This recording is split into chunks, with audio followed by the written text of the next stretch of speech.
कहानी की शुरुआत में हम एक लड़के निक को देखते हैं जो कॉलेज में पढ़ता है, अपनी मॉम के साथ रहता क्योंकि उसके डैड की मौत हो गई है। साथ ही वो काफी अच्छी अच्छी पोएम्स भी लिखता है, अक्सर कुछ पोएम्स बेच कर दिया करता है। कॉलेज में उसका एक दोस्त होता है। जब वो बाथरूम में था तो कुछ लड़के आकर उसे मारने लगते हैं। जहाँ तभी उन लड़कों की हेड एक लड़की वहाँ पर आ जाती है जिसका नाम एनी था। एनी हर गलत काम करती है, जैसे चोरी, नशा बेचना और इस तरह के काम। ये लड़कों की तरह रहती है। यहाँ वो इसलिए आई क्योंकि उसे निक के दोस्त से पैसे लेने हैं। पर अब जब उसने पैसे मांगे तो निक का दोस्त कहता है कि मेरे पास पैसे नहीं है, इसीलिए एनी के साथ ही उसे और मारने लगे। वो फिर निक के दोस्त को कहती है कि अगर मेरे पैसे तुमने ना दिए तो मैं तुम्हारा क्या हश्र करूंगी, ये तुम सोच लेना। जब कैंटीन में आया तो यहाँ निक भी बैठा हुआ था। उसकी हालत देखकर निक समझ गया कि एनी और उसके साथियों ने इसे काफी पीटा है। वो अब एनी के पास गया जो उसी कैंटीन में बैठी हुई थी। पूछता है कि मेरे दोस्त ने कितने पैसे देने हैं तुम्हारे। जब एनी ने कोई जवाब ना दिया तो कुछ पैसे वो टेबल पर रख के पूछता है कि ये काफी है। तब हल्की सी आवाज में एनी बोलती है, अपने काम से काम रख। निक को बुरा लगा, इसलिए पलटकर उसने भी कहा कि तुम एक टूटी हुई बिगड़ी लड़की हो, साथ ही लूजर भी। जो कहकर वो जाने लगा, पर एनी को इतना गुस्सा आया कि वो निक पर हमला कर देती है और इस तरह इन दोनों की लड़ाई हो जाती है। कुछ देर के बाद दोनों को प्रिंसिपल की ऑफिस भेज दिया गया। प्रिंसिपल एनी को आगे से ऐसा ना करने का कहकर यहाँ से भेज देते हैं, जबकि निक को कहते हैं कि ऐसी लड़कियाँ ठीक नहीं होती तो इससे दूर रहो। जिसके बाद वो भी यहाँ से चला जाता है। रात को निक के घर उसका दोस्त आया जो उसे कुछ पैसे देकर पोएम खरीदता है। फिर पूछता है कि कल रात एक पार्टी है, क्या तुम जाओगे उसमें। निक कहता है कि नहीं, क्योंकि कल मैं लंदन जा रहा हूँ। वहाँ एक काफी बड़ी अकेडमी में राइटर्स की मीटिंग है। वो उसे अपने टिकट भी दिखाता है। उसके दोस्त ने पूछा, क्या तुम्हारी मॉम को पता है इस बारे में। निक कहता है कि नहीं, अगर उन्हें पता चल गया तो वो मुझे जाने नहीं देंगे। अब एनी अपने एक दोस्त के पास आई जो भी उसकी तरह गलत काम करता है। ये दोनों अब एक ज्वेलरी की दुकान पर आकर रुके। वहाँ का शीशा एनी तोड़कर वो उससे ज्वेलरी चुरा लेती है। अगली सुबह जब एनी वहाँ से जाने लगी तो अपने साथ वो चोरी करी ज्वेलरी भी ले जाने लगती है। उसका दोस्त कहता है कि ज्वेलरी इधर ही रहने दो, इसकी हिफाजत मैं करूँगा। एनी कहती है कि नहीं, तुम इसकी हिफाजत नहीं कर सकते, ये मेरे साथ ही रहने दो। जो कहकर वो यहाँ से चली गई। इस पर उसके दोस्त को बहुत गुस्सा आया। वो पुलिस को कॉल करके सब कुछ बता देता है। कॉलेज में आने के बाद एनी वो ज्वेलरी अपने लॉकर में रखने लगती है, पर उसे ऐसा करते हुए निक के दोस्त ने देख लिया था। थोड़ी देर के बाद यहाँ पुलिस आ गई। जब उन्होंने एनी के लॉकर की तलाशी ली तो उन्हें वो ज्वेलरी मिल जाती है, इसीलिए वो एनी को गिरफ्तार करके ले जाते हैं। पर क्योंकि वो स्टूडेंट थी तो जल्दी उसे छोड़ दिया गया। ये एक हफ्ते के बाद उसकी कोर्ट में पेशी है। छूटने के बाद वो अपने दोस्त को कॉल करके बताती है कि मुझे गिरफ्तार कर लिया गया था। वो पूछता है, तुमने कुछ बताया तो नहीं। एनी कहती है, कुछ भी नहीं। फिर वो पूछता है कि कौन हो सकता है ये जिसने पुलिस को सब बताया। अब हालांकि वो खुद ही था, पर यहाँ एनी को ये लगता है कि वो निक का दोस्त है जिसने पुलिस को सारी जानकारी दी, क्योंकि लॉकर के पास उसने एनी को देखा था। अब आज रात क्योंकि निक लंदन जाने के लिए निकलने वाला था, इसलिए वो अपने दोस्त को मिलकर अलविदा कहता है। फिर जब वो घर आया तो उसकी मॉम को भी पता चल गया था कि आज रात वो लंदन जाने वाला है, क्योंकि उसकी फ्लाइट लेट थी और एयरपोर्ट से जो कॉल आई थी वो निक की मॉम ने उठानी थी। पूछने पर निक बताता है, मॉम वो मैं आपको बताने ही वाला था। वो कहती है, झूठ मत बोलो बेटा, टिकट तुम्हारे पास कब से थी, तुम चाहती तो बता सकती थी। गलत बात है, मुझे लगता है मैं किसी अजनबी के साथ रह रही हूँ। और यहाँ से चली जाती है। निक को भी बुरा लगा, इसलिए रात को वो टिकट लेकर उस पार्टी में चला जाता है जिसके बारे में उसके दोस्त ने निक को बताया था। जब उसका दोस्त पार्टी में आ रहा था तो उसे एनी और उसके साथी पकड़ लेती है। खूब पीटने लगी ताकि सच उगलवा सके। वो उसे बहुत मारने लगी, इसलिए वो कह देता है कि वो मैं नहीं, निक है। सारी जानकारी पुलिस को उसने ही दी थी। यहाँ उसने निक का नाम इसलिए लिया था क्योंकि उसे लग रहा था कि वो तो लंदन जा चुका है, पर वो तो पार्टी में था जो अपनी टिकट एक लड़की को दे देता है। और अब जब वो अपने घर जाने लगा तो एनी और उसके साथी निक को भी पकड़ लेते हैं। यहाँ निक का दोस्त भी उनके साथ था। वो उसे बहुत बुरा मारते हैं जिससे उसकी सांसें रुकने लगती है। हालांकि उसका दोस्त भी ऐसा करने से उन्हें मना करता है, मगर वो नहीं रुकते। ये सब देखकर उसका दोस्त काफी दुखी हो गया क्योंकि उसे लग रहा था कि निक मर गया है। ये अब उसे एक सुनसान जगह पर छोड़कर यहाँ से चले जाते हैं। एनी तो अपने दोस्त के पास आ गई। उसे बता देती है कि मेरे हाथों निक का खून हो गया है। उसका दोस्त कहता है कि तुम जाओ यहाँ से, क्यों आई हो यहाँ। जो सुनकर हालांकि एनी को बुरा तो लगा, लेकिन वो यहाँ से चली जाती है। अगले दिन निक बाकी बच्चों के साथ क्लास में बैठा हुआ था। टीचर क्लास में आकर सब बच्चों से एक सवाल पूछती है जिसका जवाब निक के अलावा किसी को भी नहीं आता था। वो खड़ा होकर जवाब देता है, लेकिन हैरत उसकी आवाज टीचर और बच्चे सुन ही नहीं पाते। निक को भी अजीब लगा। वो पूछता है कि यहाँ पर क्या हो रहा है, क्या तुम लोग मेरा मजाक बना रहे हो। जो कहकर वो उठा, जोर जोर से चिल्लाने लगा। सबके आगे हाथ हिलाने लगता है, पर कोई ना तो उसे देख और ना ही सुन पा रहा था। वो अब एक किताब जो टेबल पर पड़ी थी उसे उठाकर दूर फेंक के मारता है, लेकिन अगले पल जब उसने टेबल पर देखा तो किताब वहीं पर पड़ी हुई थी। टीचर कहती है कि निक और उसकी पोएम के बारे में तब बात बात करेंगे जब वो क्लास में होगा। जो सुनकर वो काफी चौंक गया। कहता है, अरे ये क्या हो रहा है, मैं क्लास में ही तो हूँ, आखिर क्यों किसी को नहीं दिख रहा।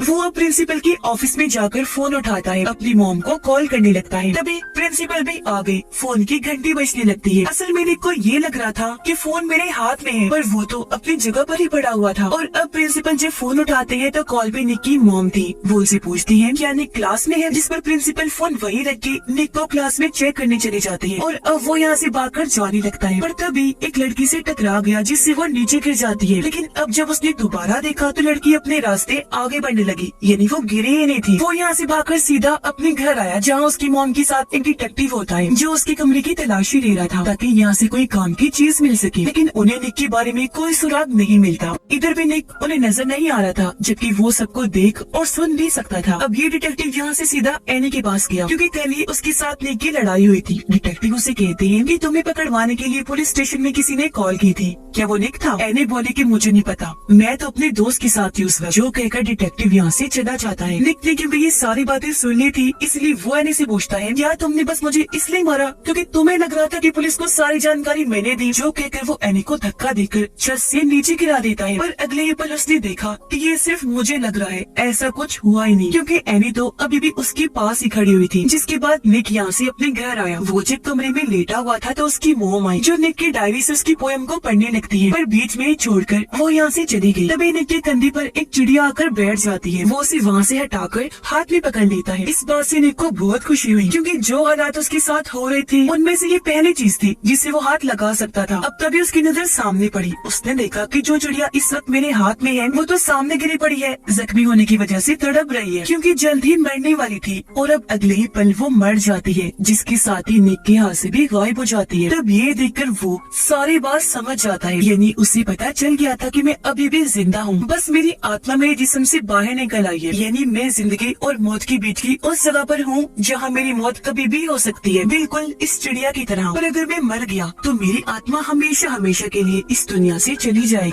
पुलिस को वो जगह पता चल गई थी जहाँ उस रात एनी और उसके साथियों ने निक को मारा था। पुलिस के साथ निक का दोस्त भी था, लेकिन वो ये नहीं बताता कि निक का जिस्म कहाँ है, क्योंकि उसे लग रहा था कि इस तरह मैं फंस जाऊंगा, जिसके बाद एनी और उसके साथी भी मुझे मारेंगे। यहाँ भागकर निक भी आया। वो डॉग और पुलिस के सामने आकर उन्हें रास्ता समझाने की कोशिश करने लगता है, यानी मैं उस तरफ हूँ, लेकिन कोई फायदा नहीं होता। इसलिए काफी ढूंढने के बाद भी पुलिस को उसकी बॉडी जिस्म नहीं मिलता। अब एनी अपने घर आई, उसके पीछे पीछे निक भी आ जाता है। उसने देखा कि एनी का एक छोटा भाई है जिससे वो बहुत प्यार करती है। असल में उसकी मॉम की मौत हो गई थी और बाप ने दूसरी शादी करनी थी। एनी को कभी प्यार नहीं मिला, उसका किसी ने ख्याल ही नहीं रखा, तो बगैर माँ बाप और प्यार के पलने बढ़ने पर वो गलत रास्ते पर चल पड़ी। वो अपने भाई को कहती है कि तुम मेरे जैसे कभी मत बनना। अपने भाई को उसने गले से लगा लिया। आंखों में आंसू थे, क्योंकि वो खुद भी कभी ऐसी बनना नहीं चाहती थी, लेकिन हालात ने उसे ऐसा बनने पर मजबूर कर दिया। फिर वो अपने भाई को कहती है कि अगर किस्मत ने साथ दिया, मुझे मौका मिला, तो मैं एक अच्छा काम जरूर करूंगी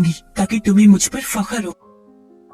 अब एनी के उसी दोस्त के पास डिटेक्टिव आया। कहता है कि उस रात एनी ने तुम्हें जेल से कॉल की थी जब उसने ज्वेलरी चुराई, तो क्या उस रात वो तुम्हारे साथ थी, जिस पर वो किसी मुसीबत में ना फंसे, इसलिए ना चाहते हुए भी उसे इस केस में आना पड़ता है। वो निक के दोस्त को अगवा करके उससे पूछता है कि बताओ तुमने निक की बॉडी को कहाँ रखा है, जिस पर निक का दोस्त उसे उस जगह पर ले जाता है। तब एनी का दोस्त बॉडी को वहाँ से कहीं और शिफ्ट करवा देता है, ताकि अगर पुलिस को कोई बताना भी चाहे तो पुलिस को कभी भी बॉडी ना मिले। जिसके बाद वो एनी को मारने का प्लान बनाता है। वो उसे मिलने के लिए बुलाता है। इससे पहले वो उसकी जान लेता, एनी गन छीनकर उसे पर तान देती है। तभी यहाँ पुलिस भी आ गई। तब सही सलामत एनी यहाँ से निकलने में कामयाब रही। वो जब भाग रही थी तो निक उसे कहता है, मत भागो एनी, वो तुम्हें पकड़ लेंगे। तब पलटकर एनी कहती है, कभी नहीं, और यहाँ से भाग गई। ये सुनकर निक को काफी हैरत हुई, क्योंकि एनी उसे सुन सकती थी। और अब जब वो बैठी थी तो निक उसके पास आकर कहता है कि मैं जानता हूँ एनी, तुम मुझे सुन सकती हो। मैं निक तुम्हारे आस पास ही हूँ, क्योंकि मैं अभी जिंदा हूँ, बच सकता हूँ। तुम बस पुलिस को बता दो कि मेरी बॉडी कहाँ है। अपने किए पर एनी उससे माफी मांगती है। फिर उसे वहाँ ले जाने लगी जहाँ इन्होंने निक की बॉडी को रखा था। और जाहिर है इधर वो नहीं थी, क्योंकि एनी के दोस्त ने वो कहीं और फेंकवा दी थी। पर यहाँ इन्हें च्युइंगम का रैपर मिल जाता है जो निक का दोस्त खाया करता था, जिससे दोनों समझ गई कि बॉडी यहाँ से गायब होने में निक के दोस्त का भी हाथ है। इसलिए अब एनी उसके दोस्त को पकड़ लेती है। मार मार कर पूछती है कि बताओ निक कहाँ है। उसकी बॉडी वहाँ पर नहीं है जहाँ वो रखी थी, जिस पर अब वो एनी को सारी बात सच सच बता देता है। कहता है, एनी ये तुम सोच रही हो वैसा कभी हुआ ही नहीं था। तुम उस रात मार मार कर मुझसे नाम उगलवाना चाहती थी। तब मैंने बिना सोचे निक का नाम इसलिए नहीं दिया क्योंकि मुझे लग रहा था कि वो लंदन गया है, पर वो नहीं गया, इधर ही था। और ऐसा कभी हुआ ही नहीं कि उसने पुलिस को सारी जानकारी दी, और नहीं मैंने पुलिस को बताया था। और हाँ, वहाँ से निक की बॉडी मैंने नहीं तुम्हारे दोस्त ने हटाई थी, क्योंकि सारे फसाद की जड़ वो है। उसने पुलिस को कॉल करके तुम्हारे बारे में बताया था, जो सुनकर एनी काफी चौंक गई। सच जानकर हैरत तो उसे हो रही थी, साथ साथ उसे दुख भी था। और अब वो यहाँ से सीधा अपने दोस्त के पास गई, गन पॉइंट पर उसे लेकर कहती है कि मैं तुम्हारा सारा सच जान गई हूँ, और अब बताओ मुझे निक की बॉडी कहाँ है। तो अब मजबूरन उसे बताना पड़ता है। वो कहता है कि निक की बॉडी डैम के पास है, जल्दी उसे वहाँ से निकालो वरना पानी उसे बहा कर ले जाएगा। और अब जब एनी वहाँ से जाने लगी तो उसका दोस्त गोली मार देता है, जिससे वो जख्मी होकर नीचे गिर गई। इससे पहले कि दूसरी गोली मारकर उसकी जान ही ले लेता, एनी उसे शॉट करके नीचे फेंक देती है और यहाँ से भाग गई। वो अब पुलिस को कॉल करती है, कहने लगी कि अब तुम लोगों को मुझे ढूंढने की जरूरत नहीं है, मैं यहाँ से जा रही हूँ। और हाँ, बस मेरा एक काम कर देना, मेरे कॉलेज के लॉकर में कुछ पैसे रखे हैं, वो बस मेरे छोटे भाई को दे देना। साथ ही निक जिंदा है, उसकी बॉडी डैम के पास है। उधर निक जब अपने दोस्त के पास था, देखता है कि मेरे दोस्त को शर्मिंदगी हो रही है। उसे लग रहा है कि आज अगर निक इस दुनिया में नहीं है तो ये मेरी वजह से है, इसलिए वो जहर खा लेता है। हालांकि निक ने उसे काफी मना किया, पर वो उसे सोने नहीं सकता था। और अब जब उसकी हालत खराब होने लगी तो उसकी दोस्त की आत्मा बॉडी से निकलकर बाहर आ जाती है, जिसे अब निक देख सकता था। और वो निक को यहाँ तभी उसकी दोस्त की मॉम डेड आई। उन्हें भी पता चल गया था कि हमारे बेटे ने जहर खा लिया है, पर उसकी हालत इतनी बुरी नहीं थी। निक डैम के पास पहुँच गया, जल्दी उसे अपनी बॉडी मेल पे जाती है और तभी डैम से भी पानी आना शुरू हो जाता है। इसीलिए वो अपनी बॉडी को उठाकर ले जाने लगा, लेकिन वो खुद अपनी बॉडी को नहीं उठा सकता था। वो मदद के लिए चिल्लाता है, पर कोई भी उसकी आवाज को नहीं सुनता, आस पास कोई था भी नहीं। और अब तभी यहाँ डिटेक्टिव, निक की मॉम और बाकी सब भी आ जाती है। पुलिस ने डैम बंद करवा दिया। जैसे उसकी बॉडी मिली फौरन उसे हॉस्पिटल ले जाती है, लेकिन उसकी हालत बहुत ज्यादा खराब थी। उधर एनी भी पुलिस से बचते हुए किसी तरह हॉस्पिटल पहुँच जाती है, जहाँ उसके साथ साथ निक की आत्मा भी थी। इससे पहले एनी अंदर जाकर निक से मिल पाती, वार्ड के बाहर जहाँ निक की मॉम बैठी थी वो उसे देख लेती है। उन्हें गुस्सा तो था ही, इसलिए वो एनी के मुंह पर जोरदार थप्पड़ मार देती है। कहने लगी कि आज निक की जो भी हालत है तुम्हारी वजह से है। निक को बुरा लगा,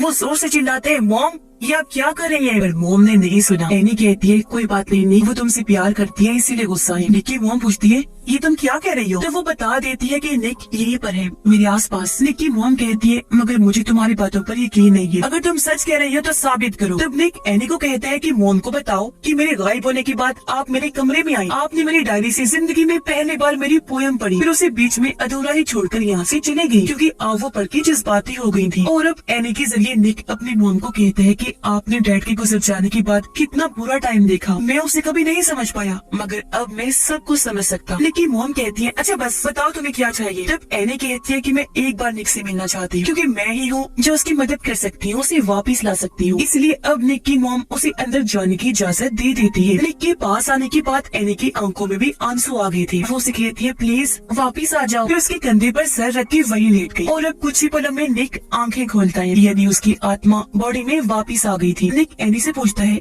क्या तुम मुझे देख सकती हो? वो कहती है कि हाँ, मैं हमेशा से एक अच्छा काम करना चाहती थी। निक बोला और आज तुमने वो कर ही दिया, मुझे वापस लाकर तुमने ही मेरी जान बचाई है। और अब निक तो बच गया था, लेकिन एनी की मौत हो गई थी क्योंकि उस बेचारी को गोली लगी थी, जख्म बहुत गहरा था, उसका इलाज भी नहीं हो पाया था। और इस तरह उसने अपनी जान की परवाह किए बगैर निक की जान बचाई और अपनी बात को सही साबित कर दिया। अब निक एनी के भाई के पास गया जो प्लेन उड़ा रहा होता है। एनी का भाई कहता है कि मेरी बहन मुझे यहाँ लाया करती थी जो अभी इस दुनिया में नहीं रही, वो बहुत अच्छी थी। बच्चा दुखी था। तब निक उसका मूड ठीक करने के लिए कहते हैं चलो हम एनी को एक मैसेज भेजते हैं। हम उसे कहते हैं हे एनी ठीक है ना? इस पर उसका भाई कहता है हाँ, और ये लिखकर उन्होंने प्लेन को हवा में उड़ा दिया। प्लेन को दोनों उड़ता हुआ देख रहे थे। ये फिल्म इधर ही खत्म हो जाती।